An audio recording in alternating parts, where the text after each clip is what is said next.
So as we gear up for UFC 297, obviously there's going to be a press conference surrounding the main event, that is Sean Strickland versus Dricus du Plessis. Now, at the press conference, there was a journalist by the name of Alexander K. Lee, who works alongside Ariel Helwani, might I add. So that gives you a perspective of the type of person that asked Sean this question. Let's go ahead and roll the clip. But it's got to be. We've got a pretty supportive gay and lesbian community in this city. I did want to ask you about something you wrote a couple of years ago. You said, if I had a gay son, I would think I'd... Oh, look, another, I'm saying to you, the swamp, you guys, the swamp. You become a champion, you become a star, and someone says... Let me ask you something. Are you gay? Have you had the chance to interact with a more diverse... Are you, let me know, are you gay? Can I get an answer? Well, no, I'm asking, this is a part of, are you a gay man? I'm an ally of the community. Okay.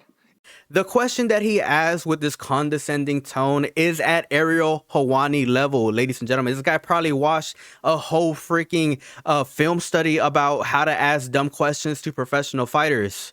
What's crazy to me is that this kind of feels like lazy journalism, honestly, because this journalist had the opportunity to ask Sean Strickland a series of questions. You could have asked Sean Strickland, what did you do to prepare for this fight? You're facing someone like Dricus du Plessis. What is your game plan coming into this fight? He could have made a series of questions related to the main event, but of course not. That is not what he decides to do. He goes on because he knows that he can get a reaction out of Sean Strickland and ask him some of the dumbest questions I've ever freaking heard anyone ask a professional fighter. This guy is 100% a journalist, and his opinions are supposed to come from an unbiased playing field, right? But obviously he does have some biases, like point blank biases. I will be surprised if this guy shows up to another UFC event. I will be surprised if they let him back into a press conference, because the UFC doesn't need this type of press. But given the fact that this guy works alongside someone like Ariel Helwani, I am not at all surprised by the type of question that he asked Sean Strickland that really had absolutely nothing to do with the main event. But they got what they wanted. They got the headline. They got the clickbaits. They got everybody going to Ariel Helwani's page. They got everybody going to this guy's Twitter. They're bringing attention to their brand. That's what they wanted.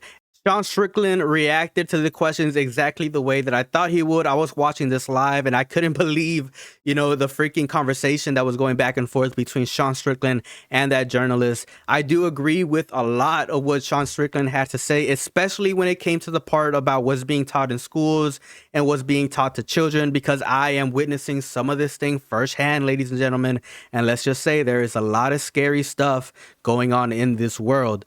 But it always seems to be the same song and dance, ladies and gentlemen. One person doesn't like the way another person talks because it comes out as hateful, as something bigoted. Granted, Sean Strickland doesn't have the best way of communicating his ideas, right, with people, but there is a lot of truth with what he said. But that doesn't mean that this dude needs to be suspended or that he needs to be fined. We don't need that in the sport. And that is what a lot of people are considering the UFC do to someone like Sean Strickland. And in my opinion, we don't need that. We don't need that.